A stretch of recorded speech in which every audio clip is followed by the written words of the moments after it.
Muy buenas noches a todos y todas. Les damos la más cordial bienvenida a este segundo bloque de COVID, especial COVID-19, la emergencia.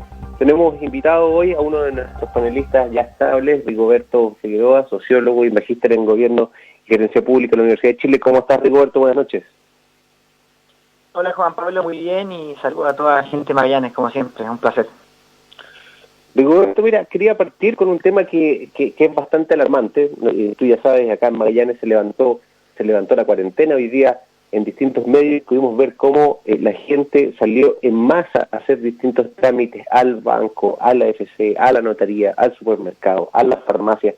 Se encontraron los medios, lo último que alcancé a ver antes de que comenzara el programa era que 9 personas que deberían estar en cuarentena por COVID-19 transitando libremente por la calle, lo que hizo que se inmediatamente partieran distintos temas sanitarios en distintas partes de la ciudad, y también hemos visto cómo estaba haciendo un análisis acá de los casos. Desde el 19 de abril al 29 de abril teníamos más o menos sagrados todos los días 500 casos, 520 casos, 530 casos. Pero el 29 de abril en adelante rompimos esta barrera de los 1000 y empezamos con 1000 y 1000 y tanto a diario hasta el día de hoy, 8 de mayo, en que ya tenemos 25.972 casos confirmados.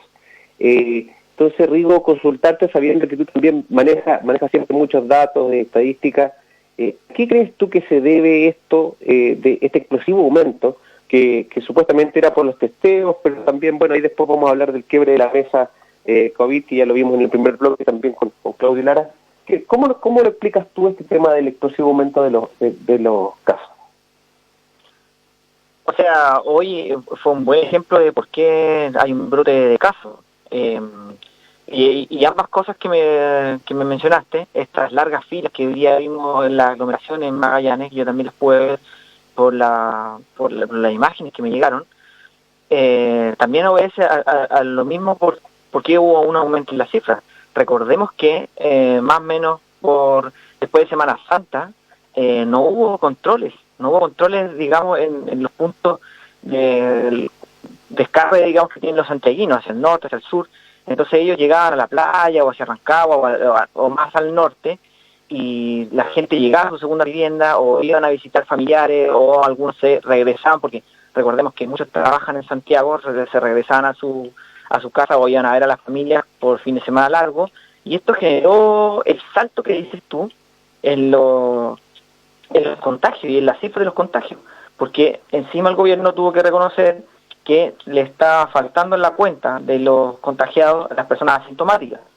Y eso es un salto de un día para otro, que teníamos todos los días 300, 400, 500, a 800 y después a 1000, y ahora nos estamos bajando de 1000. Si tú te das cuenta de ese día que tuvimos 1400 casos que se empezaron a explicar por cielo, mar y tierra, digamos, todas las razones posibles de por qué se había dado ese número, también no hubo una autocrítica de, ¿sabes qué? No fiscalizamos a tiempo cuando hubo fines de semana largos. Y ahora también pasa algo similar, o sea, se le saca la cuenta de la gente y todos salen desesperados a hacer trámites, porque también no es solamente culpa de la gente, sino porque las instituciones no están preparadas para esto y no se han adaptado. O sea, y también hay una brecha digital de las personas. Yo no le puedo pedir a una persona de 70 años que se meta a internet a hacer Servipack, o que tenga, por ejemplo, la clave única que dio el gobierno. Eso no se lo puedo pedir, porque hay una brecha digital que me impide que esa persona tenga, digamos, una alfabetización en una computadora para que se meta desde su hogar y saque la clave única. Aparte, porque ni siquiera hay computadores. Recordemos que en Magallanes hay un déficit habitacional del censo 2017 que es más o menos del 6%. O sea, imagínate, si tú cruzas que son personas mayores, que son personas que o no tienen buena vivienda o están hacinados, que están cruzados por el tema de la pobreza, no le puedo exigir a esa población. Y otro tema diferente son las personas inconscientes que, a sabiendas de que están en cuarentena, no debían salir, o que estaban contagiados, que todavía deberían permanecer en reposo en su hogar y salieron. Eso habla pésimo de una cultura ciudadana que no la tenemos tampoco. Entonces, si tú te fijas, no hay una restricción por parte del gobierno, y tampoco los ciudadanos nos hemos portado tan bien ni hemos estado a la altura de la situación. Exacto. Mira, Rigoberto, acá tengo un par de datos más de que Araucanía hace unos días superó los 1.300, Antofagasta se ha convertido también, se ha metido a este infame ranking también, reportando muchos casos nuevos y ya superó los 900. En Magallanes y Biobío tienen más de 800. La región metropolitana ya se disparó, y ese es un tema también que te quiero consultar, porque desde el principio hubo cierta distancia con esta posibilidad de estas cuarentenas que eran por comuna. Partió con la Comuna Oriente, de ahí después se fueron incorporando algunas otras, y lo conversamos hace varios programas de atrás también, de qué era lo que iba a pasar cuando este virus, porque supuestamente ya estaba, pero que se empezara a detectar en comunas mucho más populosas, con mucha mayor cantidad de gente, que es la gente que habitualmente uno ve en Santiago, que ocupa el metro, que ocupa la micro, que además no tiene las comodidades que tiene en el barrio alto, que viven más, como dices tú, hacinados, sin patio, con mucho menos metraje cuadrado. ¿Cómo ves tú esto? Porque tú estás en la quinta región en estos momentos, ¿o no, Rigoberto? Sí, estoy en Viña del Mar. Claro. ¿Cómo se ve esto desde la quinta región, que finalmente siempre pareciera ser como el patio, es el balneario de la región metropolitana? Y en estos fines de semana hemos visto que igual los santiaguinos insistentemente tratan de salir de Santiago para ir a la quinta región. Vimos ya que el alcalde de Valparaíso también hizo el llamado de que por favor la gente no fuera. ¿Cómo se está viviendo eso desde la quinta región? Mira, para el fin de semana del largo, que fue el del Viernes Santo, el de Semana Santa, estaban llenos los supermercados, estaban llenas las calles, había muchos autos, hay tacos típicos de Viña que se ven en el verano, entonces la gente hizo caso omiso. Fue bastante choqueante, ¿sabes? Porque tampoco se respetaban las distancias. Pasó un poco lo que pasa en Magallanes ahora que levantaron la cuarentena. Era como que hicimos cuarentena unos días, después todos nos volvimos locos y salimos a la calle. Como que no hay un respeto por eso. No hay una conciencia de que estas instancias son las que se deben mantener hasta el final. Una conducta, digamos, sanitaria, de ciudadana, de decir, yo no voy a salir a contagiar. Y claro, como más el virus está mayoritariamente en Santiago, y tú vienes a otra región y no te importa, y vienes prácticamente a veranear y vas al supermercado, no sé, a comprar cosas para divertirte, porque no eran, digamos, compras de supervivencia, eran compras para carrete, entonces era como el asado, el copete, etcétera. Entonces también colapsas, digamos, a la gente que quiere comer y a la gente que es parroquiana de acá. Y eso es también lo que pasó. Ahora, lo otro que me preguntas tú de las comunas populosas, es terrible porque la cuarentena está pensada para gente que tiene un espacio, digamos, digno donde vivir. Si tú cierras, no sé, pues Puente Alto, que en promedio las viviendas de Puente Alto, en Bajo de Mena, que es una comuna más conflictiva, con mucho bajo ingreso, pobreza, delincuencia, tiene todos esos problemas de estigmatización. Si tú le haces una cuarentena a esas personas que necesitan salir a la calle para trabajar en trabajos informales y para poder vivir día a día, uno, le quitas el trabajo, no tiene su fuente de trabajo. Recordemos que más o menos el 25% de la población tiene un empleo informal, no tiene contrato de trabajo. Entonces le quitas la posibilidad de comer, y aparte que en 40 metros cuadrados viven en promedio 4 o 5 personas. Entonces están en una situación de hacinamiento donde hay conflictos dentro de la vivienda, hay violencia intrafamiliar, y más encima le niegas la posibilidad de salir para que puedan comer, para que puedan trabajar y puedan comer. Entonces es bastante conflictivo ese tema, es bastante, digamos, precaria esa situación. Exacto, sí, veíamos el otro día, me quedó dando vuelta una frase que dijo un amigo también acá magallánico, decía, el quédate en casa debería ir entre paréntesis, si es que puedes. Porque claro, también, como dices tú, hay gente que tiene que salir a trabajar, hay gente que ya no tiene que comer, hay gente que tampoco tiene las mejores condiciones. O sea, esto del teletrabajo parece una película de ciencia ficción para mucha gente cuando se la comentan. Y lo otro también, los altos índices de despidos, por un lado, y también lo otro, las empresas que han hecho uso de esta ley de protección del empleo. Saber también, Rigo, cuál es tu visión con respecto a esto, sacando inmediatamente el caso de Cencosud y todos los problemas también que generó, por ejemplo, para el Ministerio de Hacienda, donde el mismo ministro tuvo que ser diciendo de que este no era el espíritu de la ley. Claro, lo que dices tú, lo que pasó es que en pleno, digamos, cuando se estaban cesando los trabajadores de Cencosud, hubo una repartición de utilidades obscenas, de más de $200.000 millones, no me acuerdo cuánto era, pero era una repartición obscena, y claro, el ministro salió diciendo que no era ético, era como casi, oh, pero ¿por qué las empresas son malas? Cosa bastante ingenua, un poco para justificarse de las medidas que ellos mismos tomaron. O sea, me parece inaudito que encima la ministra María José Saldívar, la ministra del Trabajo, sea accionista de Cencosud. O sea, y uno de sus excusas era así, pero no sé, me da un bono de 9 lucas mensuales. Sin embargo, o sea, no sé, si te da 100 pesos, igual es una inmoralidad tremenda que tú eres juez y parte, eres gobierno y más encima eres accionista en COSUD. Me parece que es un nivel de criterio bastante grande, aunque hayan sido 100 pesos, o sea, de ella dependen muchas plazas públicas, dependen los empleos de las personas, y es accionista de una empresa, y está haciendo las leyes del trabajo junto, no sé, con Lucas Palacio, que es el ministro de Economía, con el ministro de Hacienda Briones. Yo quedo como ciudadano, a mí eso me hace mucho ruido, y digo, ¿qué está pasando acá? O sea, tú sabes que también la ley esa del empleo le da a los trabajadores para sustento ahora de sus propios ahorros. Esa fue la ley de emergencia que hicieron. Y aparte que todos los despidos que han habido, todavía no sale, bueno, todos estamos teniendo una cifra de 2 dígitos ahora en el desempleo. En Estados Unidos, hoy salió en el diario financiero que tenían un desempleo del 14, algo por ciento, entonces 14%, y esa cifra no se había visto ni en la Gran Depresión de Estados Unidos.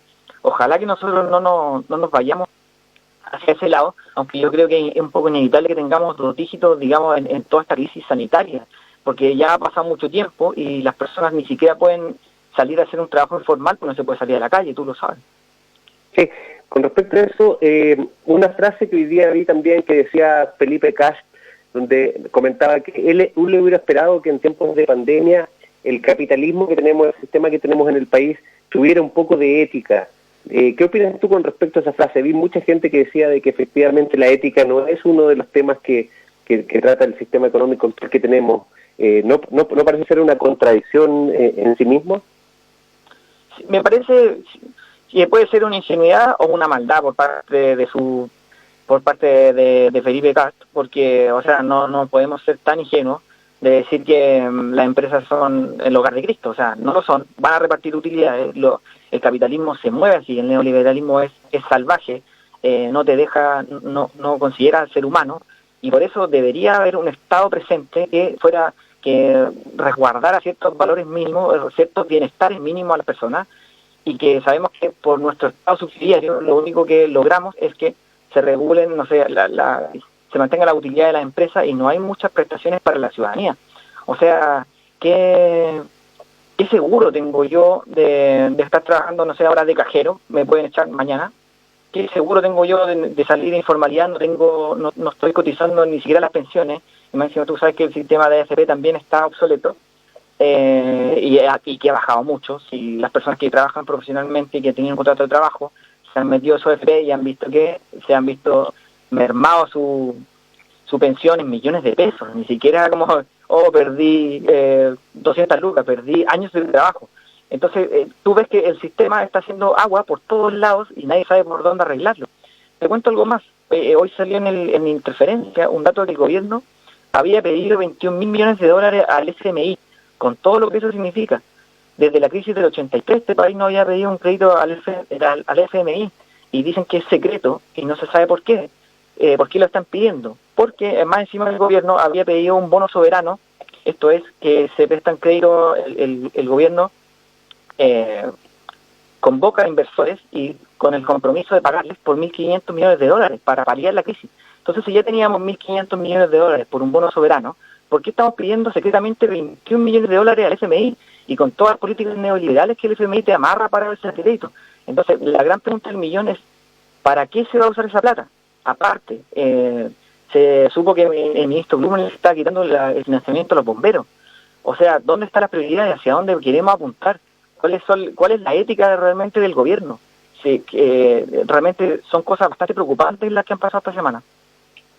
Pegotti, con respecto a eso mismo, hubo ya hace algunos días un aviso de quiebre en esta mesa de datos COVID, en donde finalmente después, una rareza, aparece desde el gobierno el ministro de Ciencias, insistiendo en que no había un quiebre, ministro de Ciencias que sabemos que está en un ministerio bastante nuevo, recién conformado, pero lo tiran a él a dar esta explicación, diciendo que lamenta la decisión del Instituto Milenio Fundamentos de los Datos de haber terminado con el trabajo en la mesa, y que hay una falsa percepción de algunos que aquí hay una ausencia de datos para tomar decisiones.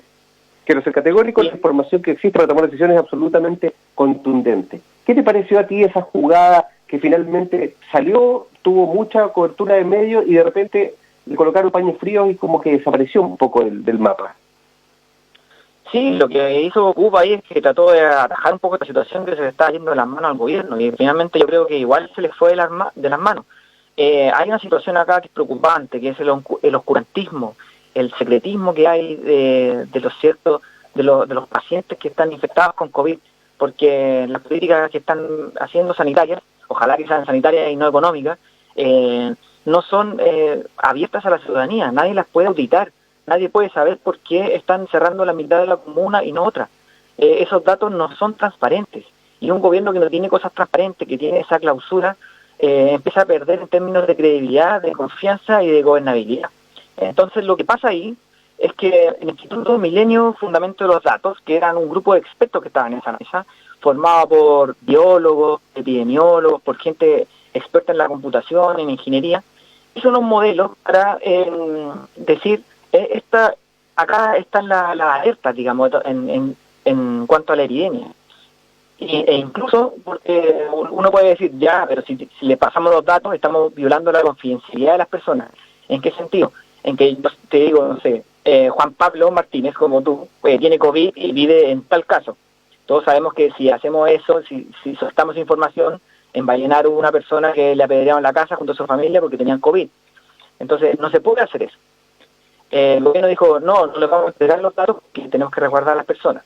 ¿Qué hizo el Instituto Milenio Fundamento de los Datos? Dijo, tenemos una herramienta computacional para anonimizar toda la gente, que nunca sean un algoritmo computacional, que sean resguardados toda su información personal, y aún así hacer las políticas y saber dónde están los brotes de COVID para atacar el problema epidemiológicamente y cerrar comunas, o tomar ciertas medidas. Puede haber sido una alerta amarilla, una alerta roja, etcétera, cualquier cosa. Entonces eso le cede un poco el poder a la tecnocracia, que es como en datos que todos conocemos, ya, si aumentaron acá, listo, esta es cuarentena, si bajaron aquí, listo, salen un rato de cuarentena.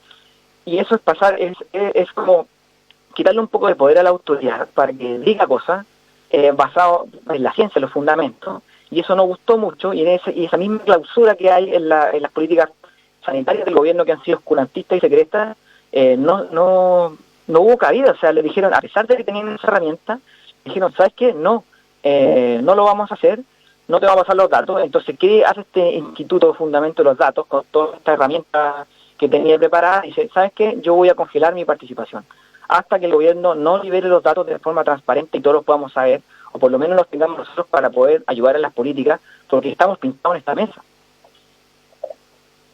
Sí, Rigoberto, con respecto a eso del oscurantismo, de este concepto que ya hablamos, la chernobilización de los datos, que lo plantearon hace varios programas, también leí otro día una columna muy interesante de opinión que aparecía en CIPER, de Álvaro Hoflinger, que lo que decía es que los medios también no habían estado a la altura en esta crisis del COVID, porque la falla sigue siendo, y que es un problema clave en nuestro país, el centralismo.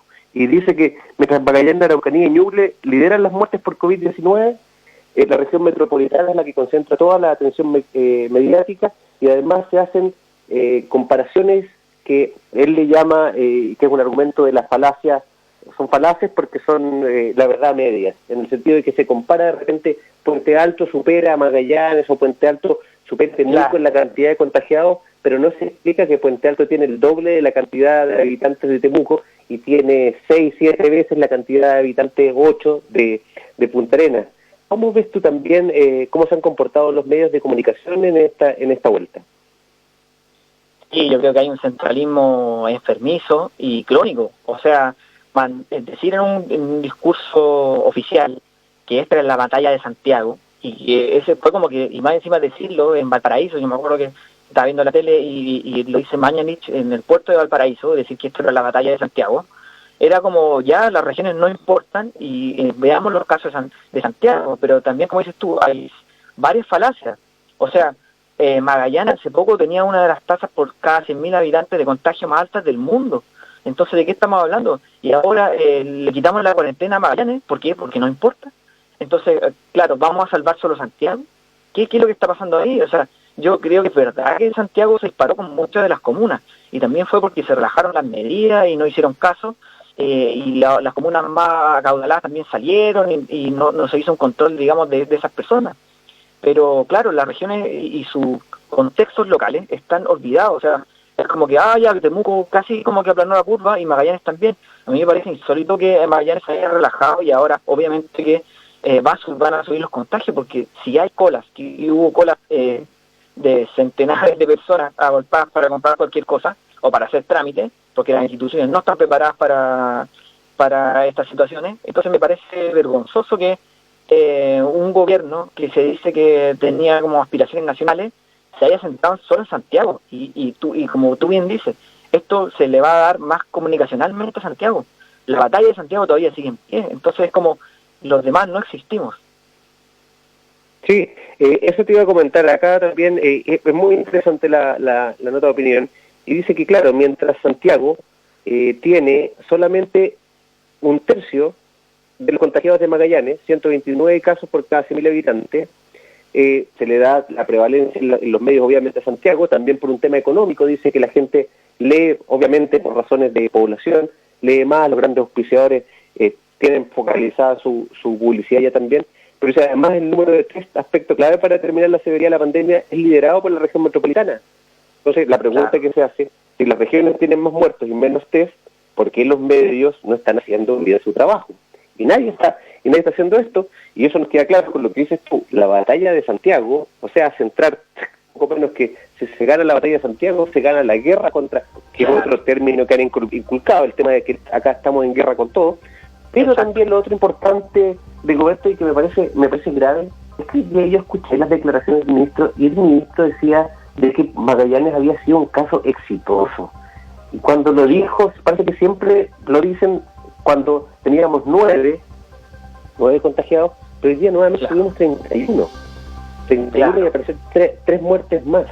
Entonces la consulta es, ¿para dónde va esto? ¿Están pensando, cambió la estrategia y quieren ocupar un poco lo que hablamos en su momento que está haciendo, o que hizo Johnson en su momento, de esperar que en esta segunda vuelta se contagien los que se tengan que contagiar y veamos si quedan inmunes? No sé, ¿cuál es tu percepción con esto último, como para ir cerrando ya este bloque? O sea, ojalá no sea esto de sálvese quien pueda, pero tú sabes que estas estrategias comunicacionales, claro, es como Santiago, porque todos los días salen en los matinales, tú sabes, todos los alcaldes de Santiago, sale Lavín, sale Carter, entonces como la realidad de Santiago, no existe nadie más. Si ganamos esa batalla comunicacionalmente vamos a ser exitosos, pero tú sabes que toda esta basura bajo el tapete no se puede tapar para siempre, porque si hay brotes, si hay colapso en los hospitales de Temuco, en la Araucanía, si hay colapso en Magallanes, o si hay colapso acá en Valparaíso, no sé, en cuarta región en el norte, eso no se puede tapar, porque vivimos en una era que todos tenemos celulares. Entonces pueden ocurrir colapsos terribles como lo que ocurrieron en Perú o en Ecuador. Ojalá que el gobierno despierte y no espere a que la pandemia le pase la cuenta a las regiones y su realidad local. Eso, Rigoberto. Bueno, vamos cerrando ya. Te agradecemos por este contacto. La próxima semana te dejo invitado ya, desde ya el día viernes, para ver después de una semana. Nosotros, yo te he dicho, he conversado con muchos magallánicos y esperamos que ojalá esta decisión se tome solamente el fin de semana para verlo. El día lunes ya está avisado de que Zona Franca, por ejemplo, un lugar donde se juntan los magallánicos habitualmente, va a abrir con sus locales, con toda la gente.